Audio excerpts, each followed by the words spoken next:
Yes, om meg. Knut Rune Brøgland, ja. Og jeg jobber i Civil West, borte på Vestlandet i 6 år nå. Og har til sammen 10 års erfaring med BIM. I NCC så har jeg vært på 3 tegningsløse prosjekt. Og så etter hvert så har jeg vært så heldig å fått KS-lederen i over 3 prosjekter. Så jeg har et veldig godt programmet fungerer veldig bra i forhold til kvalitetssikring og sånne ting. Så jeg vil snakke litt om det kanskje litt i det. Her er agendaen i dag, så skal vi gå gjennom. Skal vise litt hvordan vi jobber på prosjektet med forskjellige verktøy. Og helt til slutt så skal jeg spille og sette et punchy medley fra det. Det er sikkert ingen som har sett det her stå, men det er ganske kult.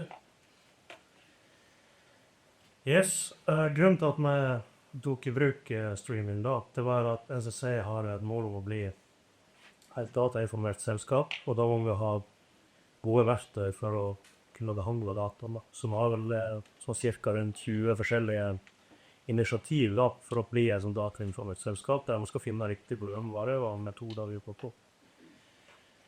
Og NCC Fil da, som jeg kaller det NCC, er da en del av NCCs strategi for å bli nettopp et datainformert selskap.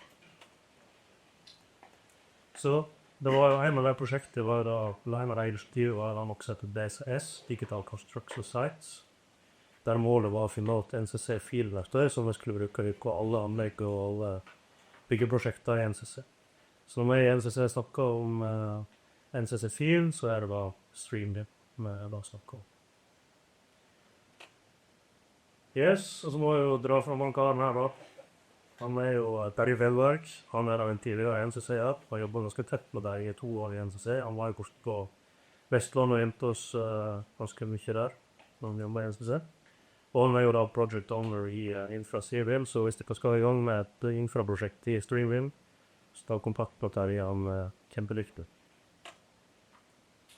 Litt om det pilotprosjektet. Det oppdragsgivere vår er jo da Status AUS. Prosjekterende er vår konsult. Det er en kontraktsum på rundt 1,5 milliarder. Det er en enhetsenterprise-kontrakt 8405, så det er en utførelsesenterprise, som vi har på en måte ikke.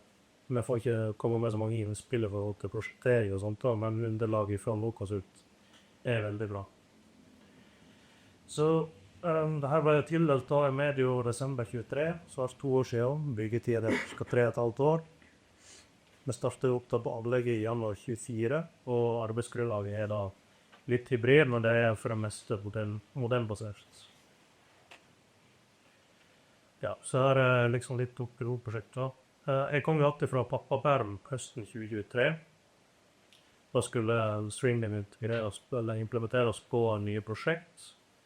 Så da ble jeg liksom enig om at ja, men da ville jeg ha liksom en 3 måneders testperiode der jeg får testet del funksjonalitet i StreamBIM for å sjekke at det fungerer som jeg ønsker at det skal fungere. Hvis ikke da kommer man så til tilbakemeldingen at StreamBIM, som der har implementert i blant annet Roadmap-SIM, og jeg tror det er jo mange av disse ideene som jeg hadde tenkt om. Så i tillegg jeg jobber jo i Civil West, men så det prosjektet i Ålesund, det er både tunnel og veldig mye veioppbygging og sånt utsida av tunnel også. Så det er et samarbeid med min avdeling og tunnelavdeling. Og det var det første TIN-prosjektet til tunnelavdeling i år da, så da fant vi ut opp med kjøretom og StreamBIM. Skal jeg snakke litt om funksjonalitet, og da kan vi bruke det forskjellige verktøy. Jeg kunne sikkert stått der i 2 dager og snakket om dette, men vi prøver å ta noe av de tingene vi jobber med. Så Capture-verktøyet, det bruker vi blant annet til å håndtere saker i møte, referlegge arbeidspakke, håndtere avvik, KNS-saker, modellsaker og mye mer. Det er så litt kult at nå har jeg gått til Nordkonsult og Veibreds nå til å gi en samarbeid med oss i StreamBIM, for jeg synes det var en veldig fin battstånd med noe døyboer eller sånne metoder, sånn at skal vi finne staker som blir modeller. Så i stedet for det å sende på mail og sånt, så tildeler man de sakene for konsulenter i StreamBIM. Så borte her under Capture-modulen så kan jeg jo da bygge opp veldig mange forskjellige sånne arbeidsflyter. Så her har vi for eksempel RUH, som er registrert på Norge. Så borte her på Ostofoto så ser vi jo hvor alle de forskjellige RUA-ene er registrert på. Ja, og de som er hvite lykker, de som har oransje farge, de er fortsatt åpne. Borte der har vi liksom da sakshistorikken på en av sakene våre. Så her ser vi hvem man er tildelt, og vi har lagt litt sånn bildedokumentasjon og sånne ting. Og det er fullsporbarhet på alt som skjer med den RUA.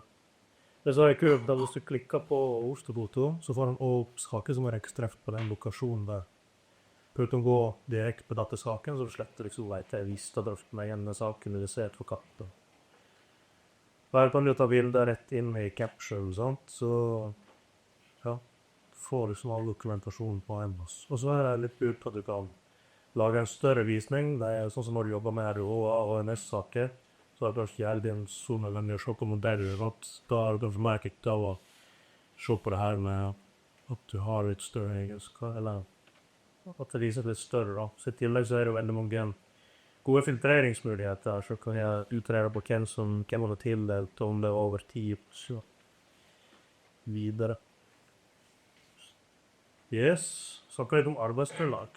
Så NCC-fil formidler arbeidsgrunnlag ut på anlegget. Spankt må få oppdatert tilgang til modeller og tegninger til enhver tid.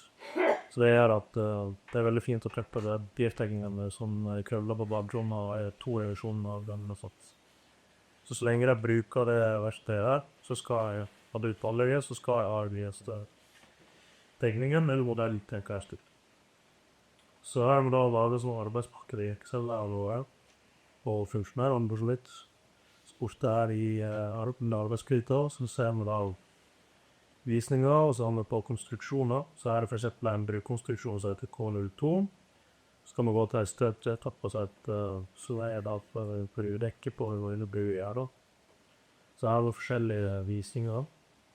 Her er det for eksempel en visning der alle objekt som er knyttet til den støtetappen linker i den visningen.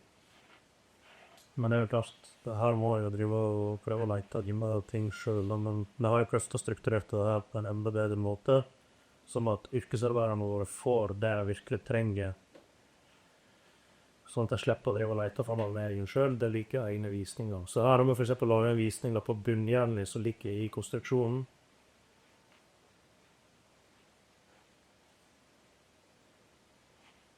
Med den. Så nå ser jeg kun bunnhjernet, sant? Så da slipper du liksom støyen av de hjemme som ligger i toppen av konstruksjonen når du skal drive og legge bunnarmegner. Så fordi at det er gode egenskaper fra vår konsult, så går det an å filtrere dette her frem på en veldig enkel og fin måte. Og så er det jo sånn man kan filtrere frem enkelt posisjonsnummer, sånn at når du står og lurer på hvor skal den her ende av det posisjonsnummeret, så kan du bare klikke på det der nede, og så får du da det i modellen på en veldig fin og tydelig måte.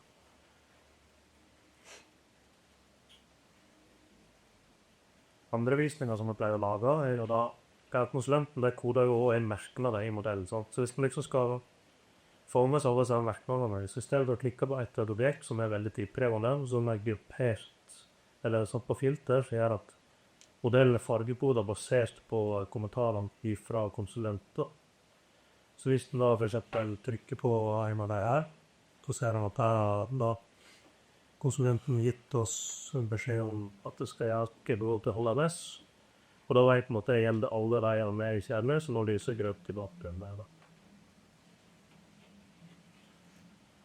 Så er det samme med å lage egne visninger på innstøpningsgods som skal inn i modellen.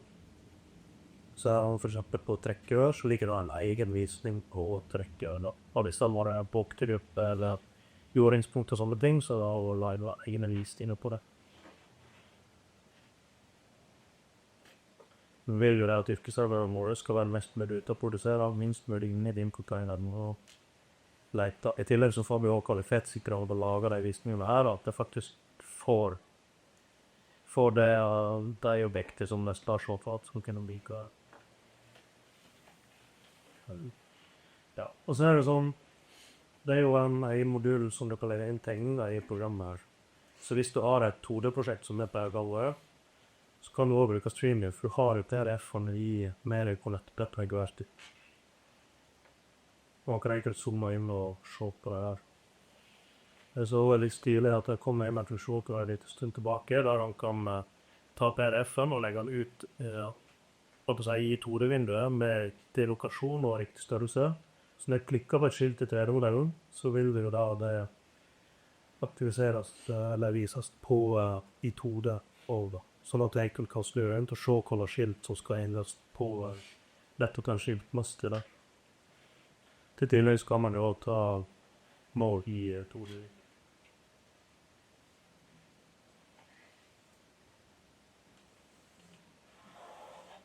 Yes. Og så noen har veldig sterk funksjon som i spillen, det er jo det her med punktsky og ostefoto. For det er jo at det skjer veldig mye ute på anlegget, og hvis jeg bruker på en måte gamle satellittbilder som hadde for 1-2 år siden, så er jo de utdatert, og jeg burde kjenne seg igjen ute på anlegget nå. Så ved å kombinere ostefoto og modell, så får han en slags oversiktstegning med levende informasjon og dagens situasjon ute på anlegget. Så her har vi en del bukonstruksjoner. Det er jo sånn hvor er det i verden, ikke? Det ligger opplært i Sogn. Men ja, hvis den da skrur på punktsky, så ser han jo at det er jo faktisk ikke Ålesund da. Man kan veldig enkelt orientere seg hvor er disse her konstruksjonene i forhold til det som blir utført ut på anlegget akkurat nå da. Her borte har vi en sykkelkulvert som skal installeres i disse dager. Den har vel bare i løpet av en måned her. Denne sykkelkulverten er jo en av Ålesund sine mest travle rundkjøringer. Så det å kunne da ta opp 3D-modellen i en sånn punktsky, kunne prøve å se på potensielle farer og gjerne planlegge ting i stringen. Da på hvordan skal se utføre der er jo veldig bra. Så har vi da ostefoto, så her har vi også custom views, der han også kan gjøre visninger. Sånn for eksempel lage visninger på grunnarbeider, som da lager på kundene. Så her får han da opp informasjon som er kodet inn på objektet i modellen, som da ligger opp på ostefotot. Dette her er jo informasjon som noen konsulter kan lage inn i egenskapene til noen med det forskjellige objekt. Så hvis han zoomer inn, så vil han da, det ser her er jo, man bør jo litt sånne object tags da. Hvis du zoomer inn, så vil det dukke opp flere object tags på ostefoto. Hvis han klikker med kom, så blir den da markert der i ostefoto, så ser du hvor han er. Hvis du nå ønsker å legge til flere egenskaper, for eksempel om vi ser på NMI-status, så kan du bare skrive en NMI her oppe. Vi vil jo se om det er klare til å bestilles og bygges. Ikke ferdig. Og vips, der er det automatisk oppdatert. Får nå en modelloppdatering der jeg har justert på NMI-status for eksempel. En gang den har kommet inn i Streambeam, så blir dette her oppdatert automatisk. Kan dere slutte på å sitte og gjøre man det. Så bruker den integrert informasjon i modellen en god måte. Det er veldig viktig. Sjekklister. Sjekklister fungerer både for modellbaserte prosjekt og 2D-prosjekt. Det er så litt størst at man kan sette opp regler som genererer sjekklister til objektet automatisk. Så jeg viser dere et eksempel på sjekklister. Dette her var nok et veldig sterkt verktøy. At man kan liksom generere ut objekt ved å sette noen regler. For eksempel hvis man nå ser på VR-ledninger, så ser man at hele modellen blir da fargetoda basert på status. Den videoen her er egentlig et år nok, så statusen er litt gavest nå. Det er som man leser. Det er kommet lenger for sjekkelse nå det. Og ser vi at de som er røde, de objektene er ikke startet sjekkliste på, de som grønne er ferdig, og de som er gule er da gått ut. Jeg ser også på ostefoto at du får opp farge her og da. Så viser vel sånn cirka senterpunktet på et objekt. Kan vel leke trykke på et rør i modellen, og så er det egentlig bare å fylle ut. Her ligger det også informasjon som Streambeam har tatt ut selv fra egenskapene i modell, så du slipper liksom å sitte og skrive inn navnet på den og den det da.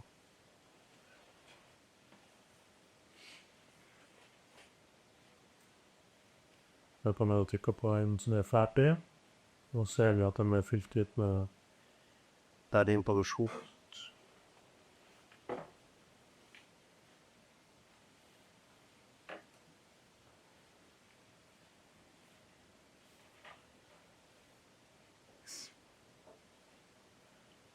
Så det jo sånn at han trenger jo heller ikke gå inn i sjekklistestedet og finne sjekklister. Det som litt kult, at han kan jo for eksempel skru på VA-modellen. Så kan han jo bare trykke på en VA-kom i modellen, og da i menyen på venstre side her, så finner han da alle sjekklister som ligger inne på den kommen, og så det bare å trykke på den, og gjennomfylle den ut. Så når du ute på anlegget, og har med deg nettbrett eller telefon, så det en sånn GPS-funksjon i streamen, så gjør at det blir at det rent riktig basert i 3D-modellen. Sånn hvis jeg har hatt en Leakom framfor meg her nå, så kunne jeg stått, trykt på den GPS-lokasjonen, kom til riktig plass, se at ja, det jo den som kommer i 3D-modellen her. Så hadde du trykt på den, og da hadde du kommet veldig enkelt til sjekklisten. Så da slipper du liksom å drive og på en måte lete deg fram i modellen. Da. Så det veldig effektivt for deg som ute og jobber. Ja. Ja, vi har jo prøvd tatt inn litt HMS-ringer også, så det noe miljørunder. Disse blir da utført i sjekklistestøvertøyet, og hvis du da finner eventuelle saker, så blir det håndtert i capture-verktøyet, sånn, så slipper så her mail og sånne ting. Det ligger i capture som det kommer mot sjekklista. Så det et annet prosjekt, som Mur Solheim i Bergen, det utenfor motoret til avdelingen min med FCC. Der har det vært en varmerunde i vår. Hva sin på den?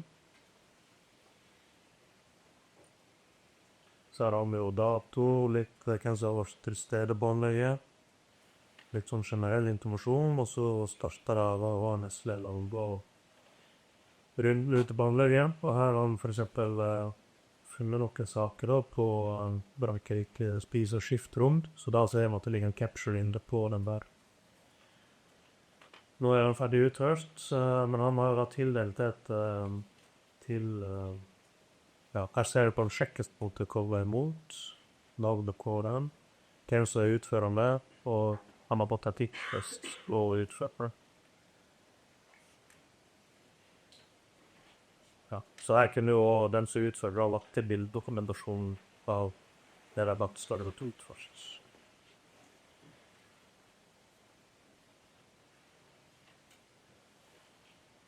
Så vel der det står, så jo signaturer til det. Distribuerte mye her.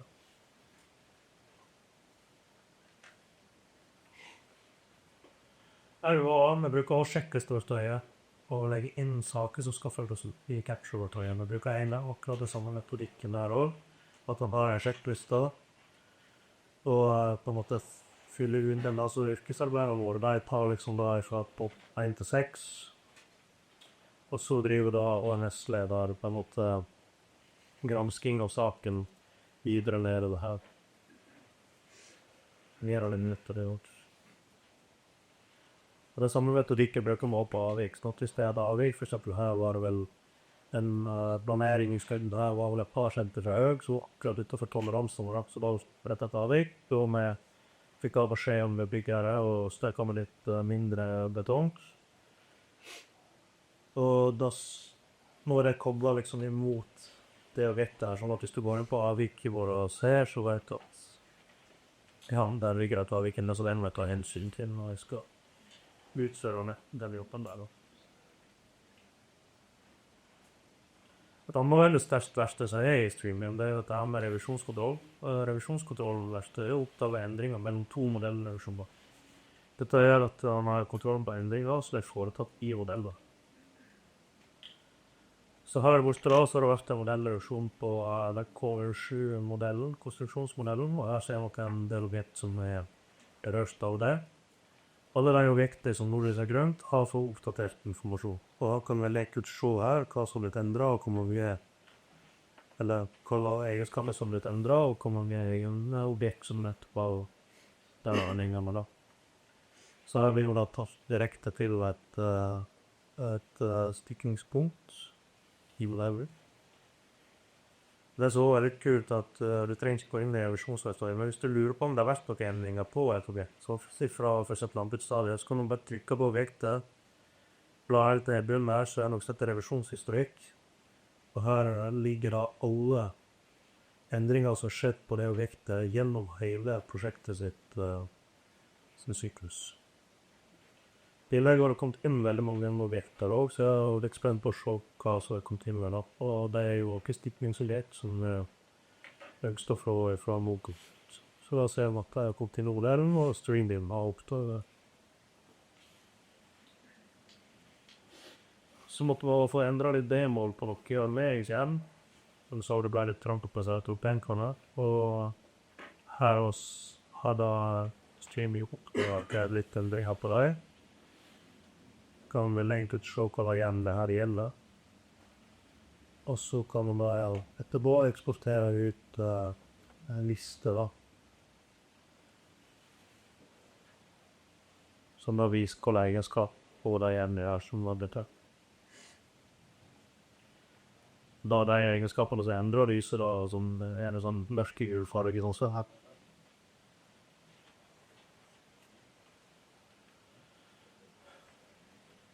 Så har vi også fått satt opp litt Corby Dashboards.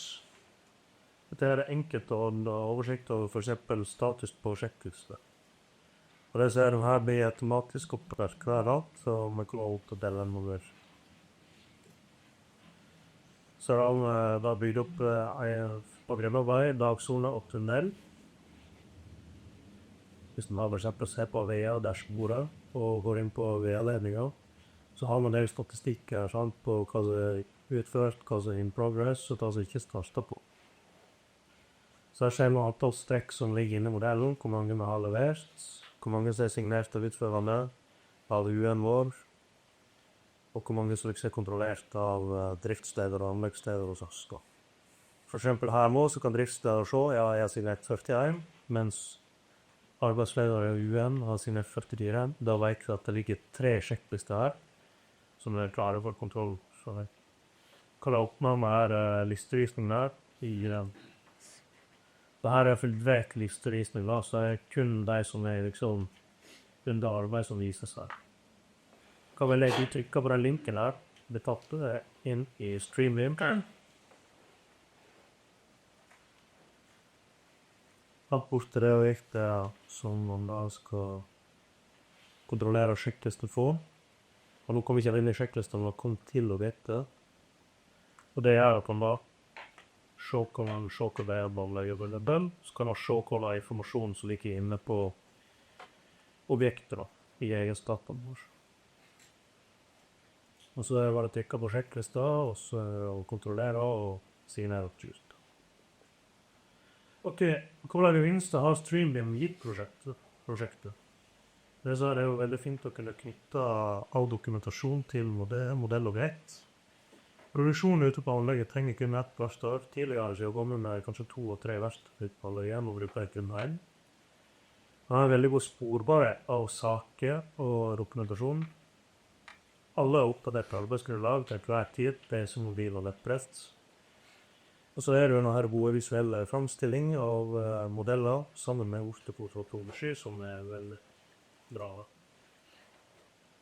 Litt erfaring til andre prosjekt.